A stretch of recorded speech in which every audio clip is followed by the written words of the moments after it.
Hello everyone. अब हम लोग नेक्स्ट क्वेश्चन को करते हैं। ओके, हमारे पास गिवन क्या है? हमारे पास दो पार्टी इक्वेशन गिवन है, एक ए गिवन है और दूसरा हमारे पास ए गिवन है, और ये दोनों क्वाड्रेटिक इक्वेशन में एक रूट कॉमन है। ये हमारे पास ऑलरेडी गिवन है कि दोनों में कोई क्या है, एक रूट कॉमन है। क्लियर?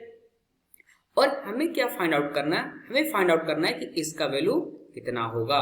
ओके, तो हम लोग क्या करते हैं, पहले वाले इक्वेशन को कंसिडर करते हैं। तो हमारे पास इक्वेशन ये है, क्या है, P square plus Q square X square minus 2q P plus R, ये पी है, into X plus Q square plus R square is equal to 0। Okay, अब हम लोग क्या करते हैं, इस एक्स स्क्वायर को अंदर मल्टीप्लाई कर देते हैं और ये 2q को अंदर मल्टीप्लाई कर देते हैं। हमारे पास क्या बनेगा? हमारे पास बनेगा X square P square plus X square Q square minus 2p Q X minus 2q R X plus Q square plus R square is equal to 0। Okay, अब यहां से हम लोग देखते हैं, इसको हम लोग फर्दर कैसे लिख सकते हैं। इसको लिख सकते हैं एक्स पी का होल स्क्वायर प्लस इसको लिख सकते हैं हम लोग एक्स क्यू का होल स्क्वायर और minus 2p Q X minus 2q R X plus Q square plus R square is equal to 0। Okay, अब हम लोग क्या करते हैं, इसको और इसको एक साथ रखते हैं। क्लियर?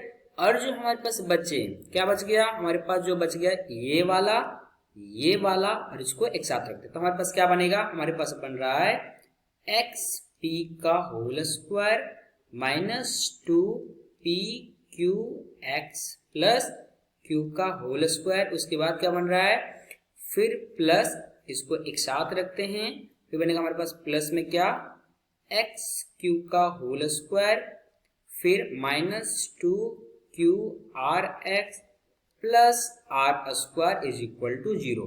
यहाँ पे गौर से देखो क्या बन रहा है हमारे पास, a माइनस बी का होल स्क्वायर बन रहा है कि नहीं बन रहा है। इसके जगह पर हम क्या लिख सकते हैं, हम लोग इसके जगह पे लिख सकते हैं, क्या लिख सकते हैं, एक्स पी माइनस क्यू का होल स्क्वायर प्लस, अब इसके जगह पर हम लोग क्या लिख सकते हैं, हम लोग इसके जगह पर लिख सकते हैं एक्स क्यू माइनस आर का whole square is equal to 0। Okay, चलो हमारे पास ये एक्सप्रेशन बना।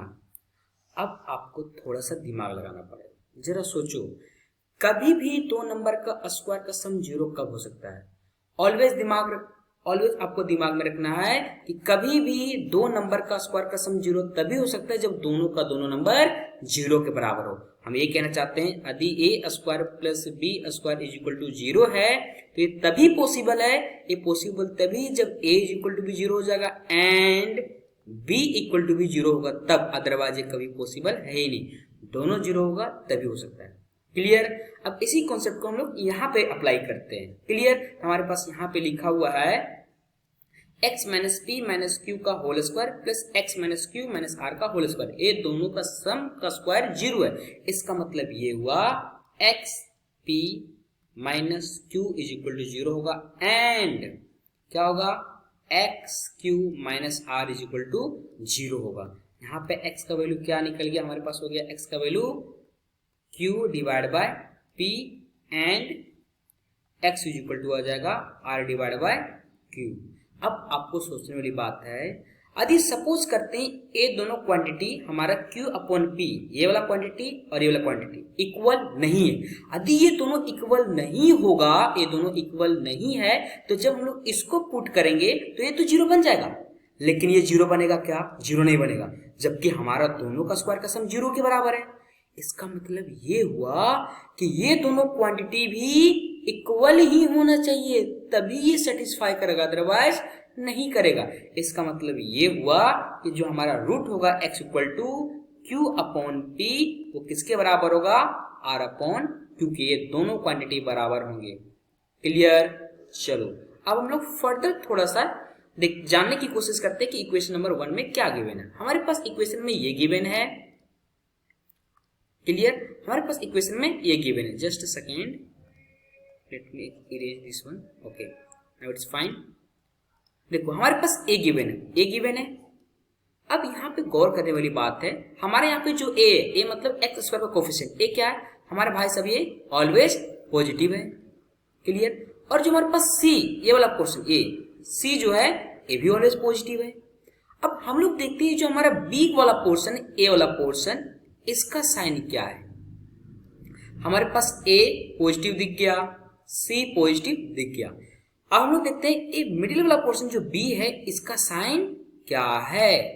अब जरा सपोज करो, क्या सपोज करें कि मान लेते हैं P प्लस आर क्या है, पॉजिटिव है, ओके।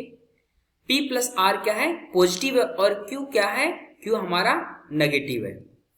यदि P प्लस आर पॉजिटिव है और Q नेगेटिव है तो दोनों का प्रोडक्ट करेंगे तो क्या बनेगा, नेगेटिव बनेगा, और नेगेटिव ऑलरेडी है तो नेगेटिव नेगेटिव क्या बन जाएगा, पॉजिटिव। जब ये दोनों केस ले रहे हैं तो हमारा B क्या बन रहा है, B हमारा बन रहा है पॉजिटिव, क्लियर। हम लोग एक और केस को कंसिडर करते हैं।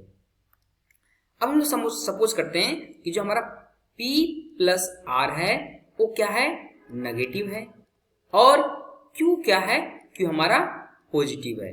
ये दोनों केस को लेते हैं। इस केस में क्या देखते हैं, प्लस इंटू माइनस कितना हो जाएगा, माइनस, और माइनस ऑलरेडी है, यहाँ पे माइनस ऑलरेडी है तो क्या बन जाएगा, प्लस। तो इस वाले केस में भी हमारा क्या बन रहा है, पॉजिटिव, ओके। अब ये सोच सकते हो सर P प्लस आर को पॉजिटिव या फिर नेगेटिव क्यों ले रहे हैं। देखो यहाँ पे क्वेश्चंस में मेंशन है P Q R सारे रियल नंबर को बिलोंग करते हैं, लेकिन not all have same sign, सारे का सेम साइन नहीं है। तो पहला केस में हम एज्यूम किए कि P और R का साइन सेम है, मतलब प्लस प्लस है तो पॉजिटिव लिए, और Q का साइन क्या है, नेगेटिव है, इसलिए नेगेटिव लिए। और सेकंड केस में हम लोग एज्यूम किए कि P प्लस आर मतलब P और R का साइन दोनों का नेगेटिव है तो नेगेटिव आया, और मान ली Q का साइन क्या है, पॉजिटिव है, ओके। तो हम लोग दोनों केसेस में देख रहे हैं कि दोनों केस में B पॉजिटिव बन रहा। हमारे पास मतलब ये बन रहा है कि A भी पॉजिटिव और B भी पॉजिटिव और C भी पॉजिटिव। हम आपको क्वाड्रेटिक इक्वेशन में ऑलरेडी बताए थे कि जब हमारे पास क्वाड्रेटिक इक्वेशन का जो कोफिशिएंट होगा A B C, ये तीनों जब पॉजिटिव होता है तो क्वाड्रेटिक इक्वेशन का नेचर ऑफ रूट क्या होता है, बोथ रूट आर नेगेटिव। मतलब इस क्वाड्रेटिक इक्वेशन का जो रूट बनेगा वो दोनों का दोनों क्या होगा, बोथ रूट बनेगा, क्या, बोथ रूट बनेगा, both roots are negative, clear. अब हम लोग यहाँ पे देख चुके हैं कि हमारे इसका दोनों रूट जो है, दोनों रूट क्या है, बराबर है। तो हम लोग उसको आगे लिखते हैं, समझ में आ गया ना, ओके। चलो इसको थोड़ा इरेज कर लेते हैं।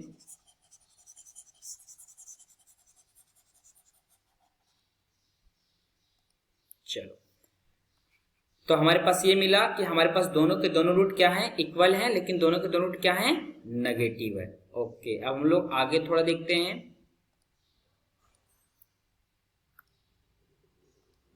क्लियर। अब हम लोग देखते हैं कि एक और इक्वेशन गिवन है, वो क्या है। एक और इक्वेशन जो हमारे पास गिवन है वो है X square plus 2x minus 8 is equal to 0। अब जो हमारे पास ये इक्वेशन जो गिवन है और इस इक्वेशन और हमारे पास जो ये वाला इक्वेशन है, ये वाला इक्वेशन, ये इक्वेशन और इस इक्वेशन में क्या एक रूट कॉमन है, ओके। तो हम लोग क्या करते हैं, इस इक्वेशन का रूट निकाल लेते हैं। तो इसको हम लोग करते हैं फैक्टराइजेशन, तो हो जाएगा x square plus 4x minus 2x और माइनस 8 इज इक्वल टू 0। तो यहाँ से क्या करते हैं, फैक्टराइज कॉमन निकालते हैं, तो हमारे पास बनेगा x प्लस 4 और बनेगा हमारे पास x minus 2 is equal to 0। तो एक बार इसको 0 करेंगे और एक बार इसको 0 करेंगे तो हमारे पास आ जाएगा x का वैल्यू आ जाएगा -4, 2। अब देखो दोनों इक्वेशन में एक रूट कॉमन है और इसका दोनों का दोनों रूट क्या है, नेगेटिव है। इसका दोनों का दोनों रूट नेगेटिव है और दोनों में एक रूट कॉमन है। इसका मतलब जो कॉमन रूट है वो क्या होगा, -4। इसका मतलब ये हो गया कि Q divide by P is equal to R divide by कितना, Q इज इक्वल टू कितना होगा, -4। तो एक बार हम लोग इसको इससे इक्वेट करते हैं और एक बार इसको इससे हम लोग इक्वेट करते हैं। तो हमारे पास क्या हो जाएगा, Q divide by P is equal to -4। हमारे पास आ जाएगा Q is equal to -4P, okay.